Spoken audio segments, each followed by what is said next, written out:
Olá pessoal, tudo bem? Eu sou o professor Elton Kramer e estou aqui para comentar o que de principal ocorreu aí no TST no mês de julho. Vocês sabem que julho é o recesso forense, não temos julgamento dos tribunais superiores. Então, com base nisso, a gente preparou aqui uma retrospectiva do que ocorreu no primeiro semestre desse ano, né? Para não deixá-los desassistidos nesse mês e vocês aí conseguirem relembrar, né, o que foi julgado e reafirmar aquele estudo, aquele conteúdo que é tão importante aí para o seu concurso da advocacia pública.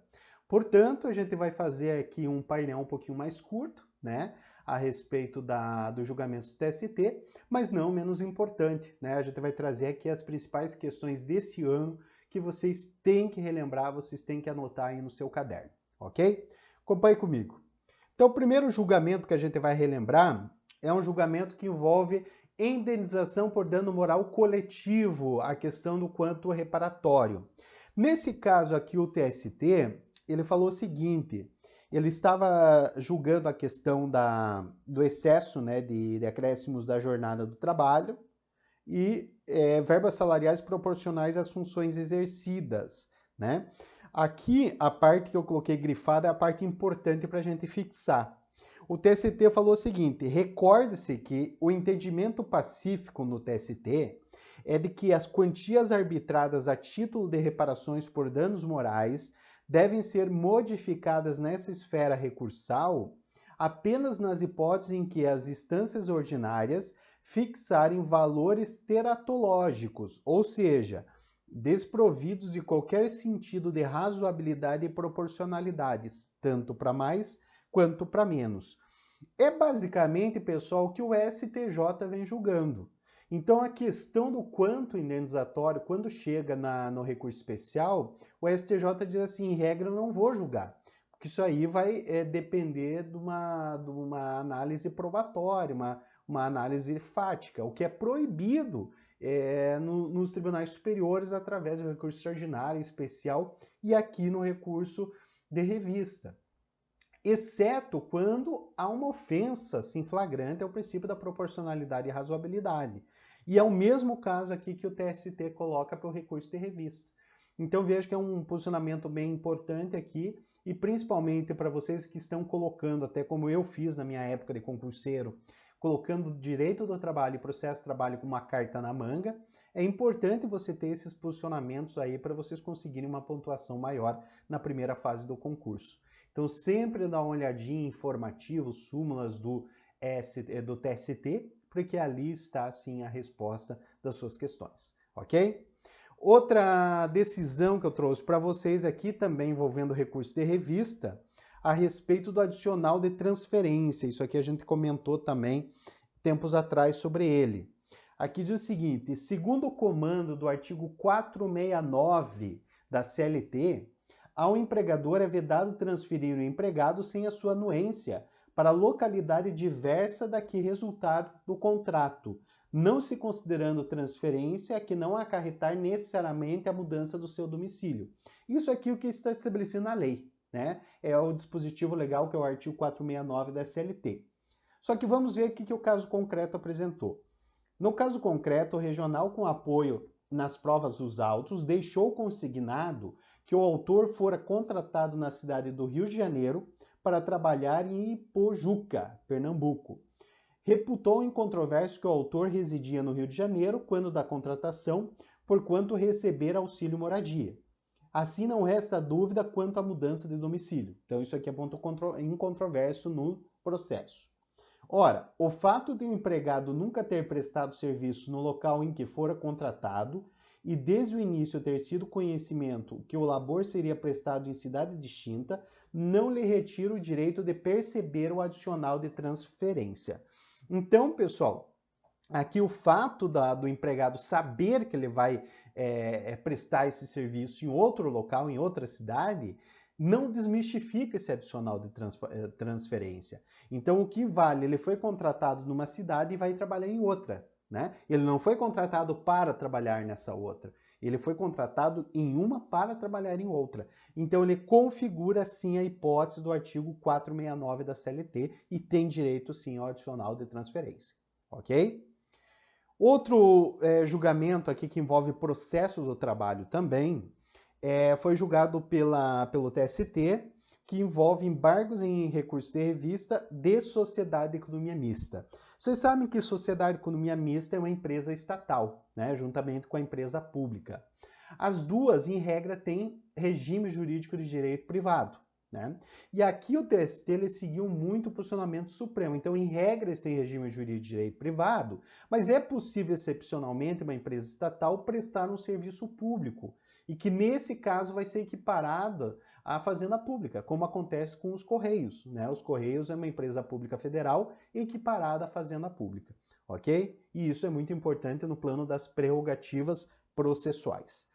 Então, aqui o TST julgou o seguinte: nos termos do artigo 173, parágrafo 1º, inciso 2 e parágrafo 2º da Constituição e da súmula 170 do próprio TST, as sociedades de economia mista estão sujeitas ao regime jurídico próprio das empresas privadas. Isso que eu falei para vocês.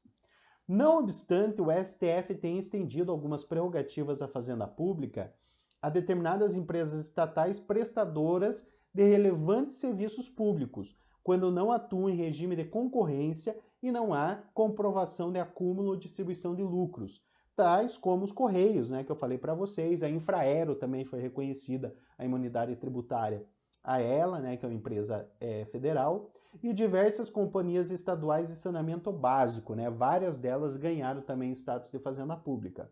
Isso aqui foi citado até jurisprudência do Supremo, tá ok? Então isso aqui não muda nada. Agora, o que o TST julgou? Sob esse fundamento, a sessão lá de dissídios individuais, por unanimidade, conheceu dos embargos interpostos pelo reclamante, por divergência jurisprudencial e no mérito por maioria, negou-lhes provimento, mantendo a decisão turmária, que no caso respectivo lá daquela empresa, em razão da aplicação das prerrogativas inerentes à fazenda pública, entendeu desnecessário o pagamento do depósito recursal e das custas processuais para interposição de recurso ordinário e demais recursos ante a isenção do preparo. Então, nesse caso, pessoal, o que nós podemos concluir? Que realmente há um respeito à decisão do Supremo, né? Em outros casos, talvez não, mas nesse caso aqui o TST respeitou e nós temos sim a aplicabilidade do entendimento supremo que, em regra, empresa estatal, regime jurídico de direito privado. Em alguns casos que já houve esse reconhecimento das empresas que prestam serviço público, né, em casos excepcionalíssimos, tem garantido, então, a prerrogativa da fazenda pública a essas empresas estatais, ok? Lembrando, né, que a administração direta tem a indireta, que é autarquias e fundações, que já são equiparados à fazenda pública, e empresas estatais, que é a empresa pública e sociedade economia mista, que podem ser equiparadas excepcionalmente, ok? Outro julgamento também que me chamou a atenção, que já foi comentado tempos atrás, é que envolve mandado de segurança, referente à penhora de conta bancária e envolvimento de terceiros, que no caso é a instituição financeira. Olha o que foi julgado aqui. Não há que falar em ofensa ao direito líquido e certo na aplicação de multa por descumprimento de ordem judicial na condição de terceiros, né? Desde que o valor observe o limite de 20% do valor da causa, conforme estabelecido no artigo 77, parágrafo 2º do CPC 2015. No caso, foi direcionada ao banco impetrante ordem judicial determinando o bloqueio imediato de contas bancárias, bem como a transferência da quantia para uma conta judicial, sob pena de multa. Não obstante, passados 33 dias, não houve qualquer resposta do impetrante à determinação judicial. Em razão da inércia do banco, o juiz da execução entendeu que ficou caracterizado prática de ato atentatório à dignidade da justiça e fixou na decisão impugnada a multa no valor correspondente ao montante que deveria ter sido bloqueado. Então veja, pessoal, aqui é um caso bem interessante porque a multa não foi para as partes, né? As partes é exequente e executado. Só que houve uma ordem nesse processo, que partiu do processo e foi contra um terceiro, que no caso é a instituição financeira. E a instituição financeira demorou, né? Veja aí, mais de 33 dias para cumprir essa ordem. O que o juiz da execução fez? Aplicou uma multa de ato atentatório à dignidade da justiça. e aplicou sobre o valor, tomando como base de cálculo o valor que deveria ter sido bloqueado. Obviamente o banco ficou assim insatisfeito, impetrou mandado de segurança, mas o TST disse que é legítima essa aplicação da multa. Então veja, um caso interessante que envolve o terceiro no processo sofrendo aí a aplicação da multa, ok? Vamos lá? Próximo julgamento aqui é um dissídio coletivo de greve. Isso aí a gente falou muitos casos de greve aqui no comentário de informativos do TST. E isso é muito importante, pessoal, até fazendo um comentário, sempre que envolve greve e tenha aí da outra parte como vítima ou como empregador, uma empresa pública, a própria administração pública, quando tem CLTistas ou o próprio servidor público, isso é muito atinente à cobrança em concursos públicos. Eu aqui só de cabeça eu me lembro uns 3 concursos públicos que eu fiz, a maioria deles a nível municipal, que houve cobrança tanto de questões objetivas quanto da própria peça judicial envolvendo a Justiça do Trabalho e envolvendo a questão de greve. Então por isso que merece muita atenção aí dos nossos alunos, porque greve realmente é uma coisa que foi muito cogitado. Depois é uma parada, ultimamente não há uma cobrança tão intensa, mas pode ser que isso volte frente a situações que a gente já vivenciou na prática. Então, nesse caso aqui, é um caso de greve envolvendo a Petrobras, né? E nesse caso aqui, o TST entendeu que a greve teve cunho eminentemente político, o que não pode, né? A greve deve ser um direito constitucional, mas deve ter razões e motivos jurídicos. Diz o seguinte: é possível reconhecer a abusividade da greve quando a motivação explicitamente revelada é na natureza política e não trabalhista.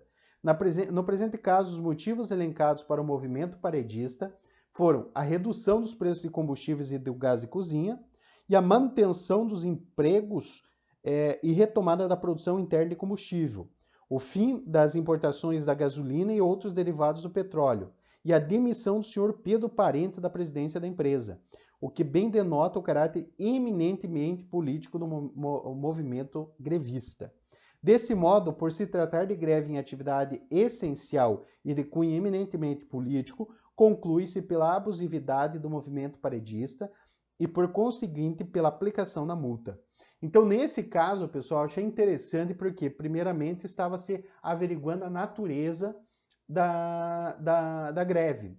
E outro caso que eu visualizo aqui, uma linha de defesa da Fazenda Pública, né? Aqui envolvia uma empresa estatal, mas isso pode ser transportado aí, por exemplo, para CLTistas que atuam perante a administração pública. Porque o exercício de greve não é um exercício só do empregado privado. Inclusive, servidor público tem o direito de greve. Lembra do mandado de junção que foi julgado, em que o próprio Supremo diz que há uma extensão da lei do setor privado para o setor público para o exercício do direito de greve. Então eu já fiz vários concursos públicos, inclusive um com peça judicial, que cobrou essa ilegalidade da greve. É isso que deveria ser fundamentado na peça judicial do concurso, ok? Outra questão também envolvendo greve, que me chamou a atenção, aqui o TST diz que a questão da dispensa de empregados que não participaram da greve. Vocês sabem que tem uma estabilidade provisória durante a greve para não ter essa demissão. Como que funciona nesse caso? Aqui o TST diz que no caso concreto, os empregados dispensados não aderiram ao movimento grevista. Não houve dispensa de empregados grevistas e sequer de dirigentes sindicais. Não há no ordenamento jurídico disposição expressa de que o empregador não possa demitir empregados que trabalharam no período de greve, não aderindo ao movimento paredista.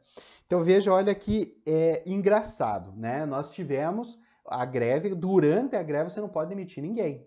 Há uma espécie de suspensão no contrato de trabalho nesse período.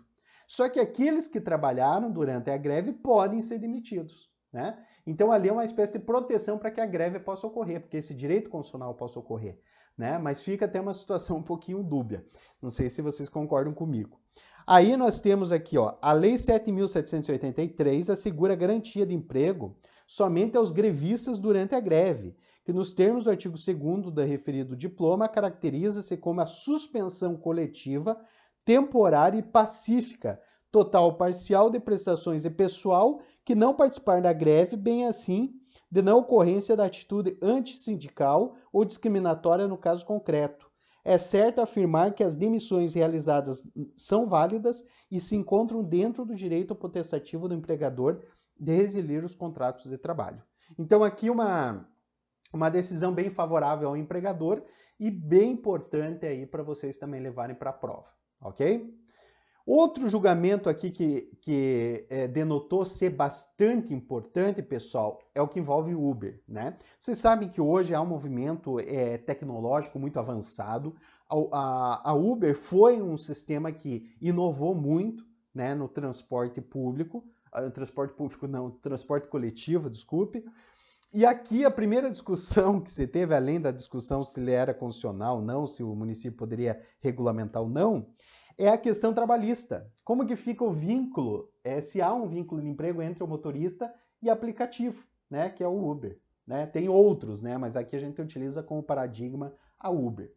Nesse caso, nesse contexto, analisando à luz do artigo 2º e 3º do CLT, que estabelece os requisitos do vínculo, diz que a relação existente entre a Uber e o motorista que se utilizam desse aplicativo para obterem clientes dos seus serviços de transporte tem-se que, primeiro, quanto à habitualidade, que é um requisito do vínculo de emprego. Inexiste a obrigação de uma frequência pré-determinada ou mínima de labor pelo motorista para o uso do aplicativo, estando a cargo do profissional definir os dias e as constâncias de que irá trabalhar. Ou seja, quem vai definir o horário e como vai trabalhar é o próprio motorista, então não vai ter habitualidade.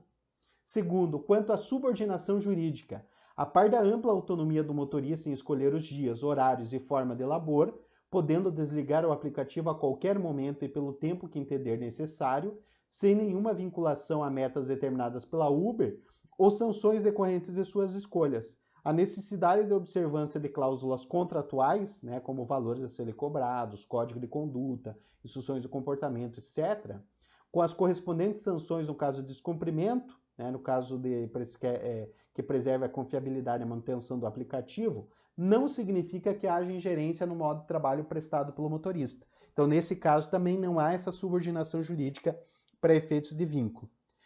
E quanto à remuneração, o caráter autônomo da prestação de serviço se caracteriza por arcar o motorista com os custos da prestação, com a manutenção do carro, IPVA, combustível, né?